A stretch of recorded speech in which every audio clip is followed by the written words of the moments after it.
way back in the 60s, there was a letter in the ringing world suggesting that somebody ought to organise a contest between the 12 bell bands. I'd moved from London to Leicester at the time, and with the Leicester ringers, we were starting to practice Bristol Maximus and things like that. And anyway, I was ringing master at St Margaret's and thought, well, why don't we? And we talked to people about organising a contest. So I went to college's one Tuesday night meeting and proposed that the society back the idea of a contest. Well, that's where it started. Various inquiries with the very few potential bands. I mean, I think there were probably five, I'll try and remember, five places in the country where 12 bell ringing was indigenous, where they rang 12 often, people grew up and learnt to ring 12.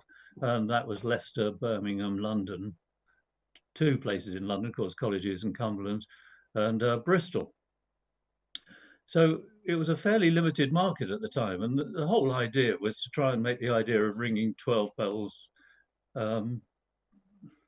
get people to understand that it was possible, because most 12 bell ringing at the time then was done by gathering people who could ring 12 together in scratch bands or peal bands. There were very few peal bands ringing 12. You know, a lot of people thought 12 bell ringing was basically impossible or very difficult to strike. And, you know, therefore, there were all sorts of mental hurdles towards it. So the idea was really that with the contest, you could start to make people take it seriously. Well, what then happened was, and I've got to mention them, the Cumberlands declined to take part because they didn't think it was a proper use of church bells to have a competition on them. Jim Dizerans and the Reading ringers then stepped up and said, oh, we'll come. But basically, with the cold water being poured on it, the whole thing fell apart.